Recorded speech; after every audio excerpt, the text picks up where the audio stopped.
여러분 안녕하세요.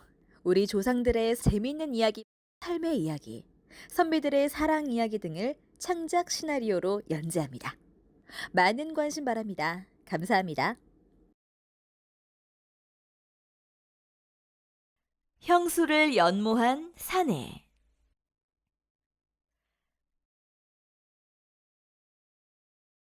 지금으로부터 2500년 전, 조선 한양에서 멀지 않은 어느 고을 신첨사 댁에 두 아들이 있었죠. 형은 어릴 때부터 용맹하고 힘이 장사였고 20세에 무거에 급제한 장래가 촉망받는 젊은이였고 형보다 4살 어린 동생 각원은 몸이 약해 항상 책을 읽거나 그림을 그리며 지냈어요. 각원아, 거기 작대기를 들고 나를 상대하거라. 혼자 연습하려니 심심해서 안 되겠다. 잠깐만요, 형님. 이것마저 그리고요. 어허, 이 녀석, 냉큼 내려오지 못할까? 각원과 인권은 4살 차이였지만 어머니가 일찍 돌아가시고 아버지는 궁궐 도하원에서 매일 밤이 늦도록 그림을 그리고 집으로 돌아와 자식을 돌볼 시간이 부족하니 어려서부터 각원을 돌보는 것은 형인 인권의 몫이었어요. 아버지를 닮아 그림을 잘 그리고 그릴기를 좋아하던 각원은 항상 형의 무술 상대를 하며 일방적으로 당하기만 하는 동생이었어요. 하지만 형인 인권도 몸이 약한 동생을 위해 배려하는 마음으로 운동 삼아서 자주 칼싸움을 걸었던 것이었어요. 그러나 항상 얻어맞기만 하는 각원은 언젠가 형에게 복수를 하리라는 다짐을 하곤 했어요. 세월이 흘러 인권이 20세가 되던 해 무거에 급제하여 수양이라는 아리따운 아가씨와 혼인을 하게 되었어요. 수양은 영리하고 씩씩해서 시동생인 각원과도 잘 지냈죠. 수양은 인권과 금슬이 매우 좋았고 또한 어린 나이에 어머니를 여의어서 여인의 정이 그리웠던 각원은 형수를 어머니같이 누이같이 친구같이 믿고 따르며 좋아했어요. 그러던 어느 날 수양이 무쇠솥을 내밀며 각원에게 말했어요. 도련님, 앞으로 형님하고 칼싸움할 때 이걸 쓰고 하세요. 이거 무쇠솥이잖아요. 네, 그거 쓰고 하면 아무리 맞아도 머리에 밤톨은 안 생길 거예요. 형님! 너무 아파요! 엄살은 넌 매일 책만 보고 앉아만 있으니 이 모양이지. 나도 이젠 형님 안 봐줄 거야. 제법이네. 각원이 머리가 아닌 온몸을 맞아 방에 누워 끙끙대고 있을 때 형수가 들어와 온몸에 약을 발라주었어요. 각원은 쑥스럽기도 했지만 형수의 부드러운 손길이 어머니의 손길처럼 느껴져 마음이 푸근해지기도 했어요. 아유, 참 많이도 맞았네. 도련님은 한 대도 못 때렸죠? 무슨 소리예요? 나도 오늘은 2대나 때렸다고요. 형님이 얼마나 당황을 하든지. 각원이 형의 당황스러워하던 모습을 떠올리며 킥킥거릴 때 수양이 각원의 귀 및 목덜미 부근도 작대기에 맞아 멍이 든 것을 발견했어요. 어머, 여기도 상처가 있네. 어머, 도련님 여기도 많이 부었네. 어서 바지 벗어봐요, 약바리게. 각원이 당황해서 아랫도리를 손으로 움켜쥐고 옆으로 돌아 누우며 말했어요. 형수님, 거기는 아니에요. 그러자 수양이 각원의 엉덩이를 철썩 때리며 말했죠. 양기가 넘치는 것 보니 아프다는 것도 다 엄살이네. 어서 나와요. 내가 형님한테 복수할 방법을 생각해 놨으니까. 갑옷을 대신해 무쇠솥을 쓰고 온갖 부엌 살림으로 온몸을 무장한 우스꽝스러운 각원이 모습을 보고 인권은 바닥을 뒹굴며 배꼽을 잡고 웃었고 각원은 그 틈을 이용해 공격했지만 인권은 수비할 생각도 하지 않고 떼굴떼굴 구르며 웃기만 했어요. 그만, 그만! 이제 그만하거라! 다음 날, 벚꽃나무 아래에 인권과 수양이 앉아있고 각원이 둘을 그리고 있었어요. 어느새 세월이 지나 인권이 28세, 각원이 24세가 되던 해에 오랑캐들이 북방을 침략해왔고 인권이 오랑캐를 막으려 전장에 나가기 전날이었죠. 저기 벚나무 아래 앉으세요. 형님, 전장에 나가기 전에 내가 두 분의 초상화를 그려드리죠. 그만둬라. 내 금방 돌아올 터인데 뭔 초상화냐. 서방님, 그러지 마시고 도련님 말대로 해요. 그럴까요? 그럼 어디 각원이 솜씨 좀 한번 볼까요? 당연하죠. 각원은 형에게 복수할 수 있는 좋은 기회가 왔다고 생각했어요.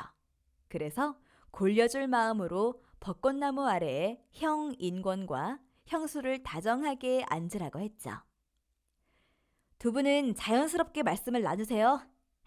네, 좋습니다. 구도 좋고 조명 좋고 아주 좋아요.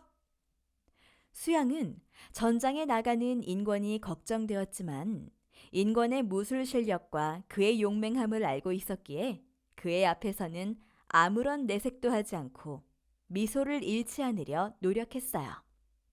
두 사람 조금 더 가까이 앉아봐요. 아직 멀었느냐? 거의 다 돼가요.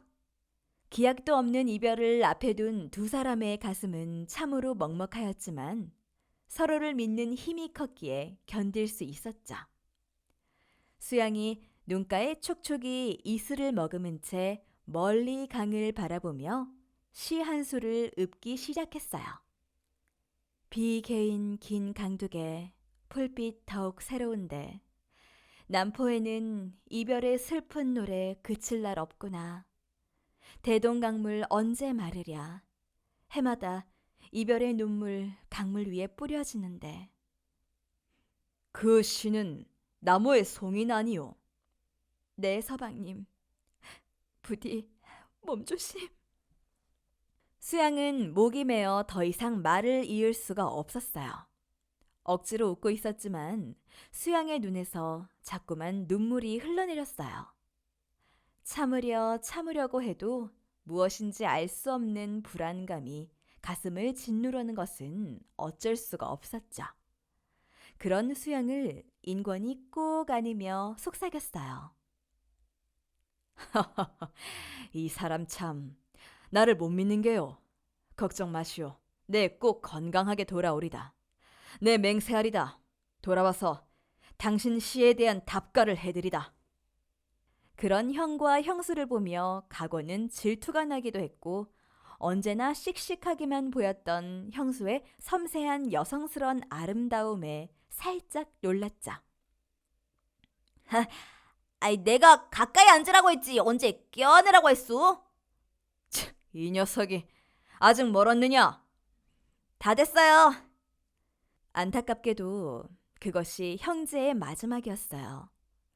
각원이 복수한다고 엉터리 초상화를 그려준 다음 날 인권은 호쾌한 웃음을 남기고 전장터로 떠났죠. 하지만 돌아와 답가를 해준다던 인권의 맹세는 하늘에 흩어졌고 얼마 지나지 않아 한 줌의 재가 되어 돌아왔어요. 각원은 형을 다시는 볼 수 없다는 것이 지금도 현실로 느껴지지가 않았고 매일 눈물로 지새며 얼굴에 미소가 사라진 지 오래된 형수를 볼 때마다 자신이 장난으로 그렸던 초상화 때문에 이런 일이 생긴 것 같아 심한 자책감에 괴로워했어요.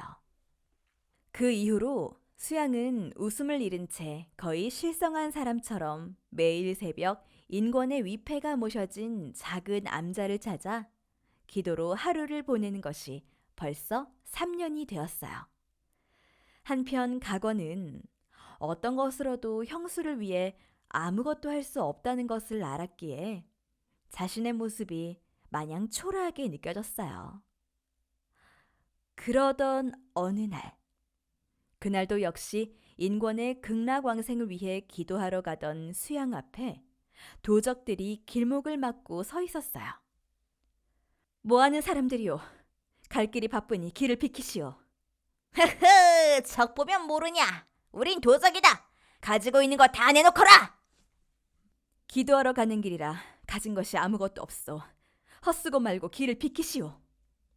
헛수고? 흐흐흐, 그럴 순 없지. 가진 것이 없으면 니년 몸이라도 내놓고 가거라. 도적들이 수양에게 가까이 다가오자 수양은 은장도를 자신의 목으로 향하며 소리쳤죠. 가까이 오지 마라! 에구, 무서워라. 그게 뭐여? 은장도여? 한 발자국이라도 가까이 오면 자결을 할 테다. 그려, 계집은 앙칼져야 제맛이지. 그때 뒤에서 누군가 수양의 손목을 잡아 칼을 떨어뜨리고 수양을 뒤에서 끌어안았어요. 항상 뒤를 조심하란 말은 모르는겨? 아따 못 들어하는겨? 어서 이년의 옷을 벗기지 않고! 수양이 아무리 발버둥 쳐도 뒤에서 잡힌지라 꼼짝도 할 수 없었어요. 오히려 발버둥을 칠수록 온 매무새만 흐트러졌죠. 도적이 수양을 뒤에서 끌어안고 옷을 벗기려 치마를 당기자 수양은 도저히 빠져나갈 수 없다는 것을 알고는 수양이 혀를 깨물려는 순간 뒤에서 우렁찬 목소리가 들려왔어요. 이놈들! 멈추지 못할까! 수양이 돌아보니 각원이 몽둥이를 들고 당당하게 서 있었어요. 수양은 갑자기 나타난 각원이 놀랍고 눈물이 나도록 반가웠죠. 하지만 인권과의 칼싸움에서 매번 두들겨 맞던 각원이 생각나 한편으론 걱정도 됐어요. 그러나 서당계 3년이면 풍어를 읊는다고 10수년간 형과 함께 단련해온 칼싸움 덕분에 각원의 칼솜씨는 일치월장해 있었고 도적들은 각원에게 변변히 상대도 못해본 채 흠씬 두들겨 맞고 달아났죠. 형수님, 어디 다치신 곳은 없으시오? 나는 괜찮소. 정말 다치신 곳은 없는 거요? 나는 정말 괜찮소. 헌데 도련님이 여긴 어떻게? 그냥 우연히 이곳을 지나다. 이 시각에 우연히 이곳을 지나다니 그게 말이 돼요? 그럼 필연이었나 보죠.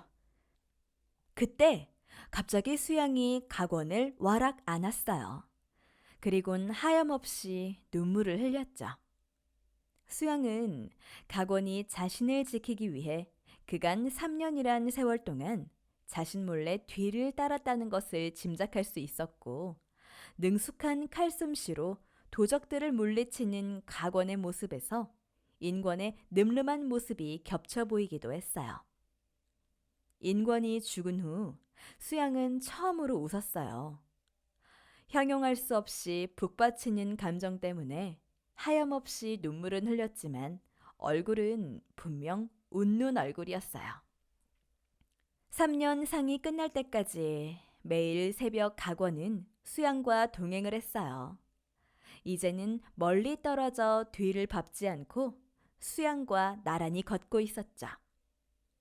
3년 상이 끝나는 마지막 날, 수양은 소복을 입지 않고 3년 전 벚꽃나무 아래에서 초상화를 그렸을 때 입었던 옷을 입고 각원과 함께했죠. 그날 각원은 자신의 마음을 담은 그림 한 점을 그려서 수양의 방문 앞에 놓아두었어요. 그림에는 다음과 같은 글이 써 있었답니다. 달빛 어두운 밤, 삼경 두 사람 마음이야 둘만이 안다. 그 후 각원은 이름을 윤복으로 바꾸었고 윤복은 특히 여인 그림을 많이 그렸으며 윤복이 여인의 그림을 그릴 때에는 항상 무쇠솥을 머리에 쓰고 그렸다는 전설이 남아있죠. 오늘 이야기는 여기까지입니다. 재미있게 보셨는지요? 재미있게 보셨으면 구독, 좋아요 부탁드려요. 여러분의 사랑이 다음 이야기 제작하는 데 큰 힘이 됩니다. 감사합니다.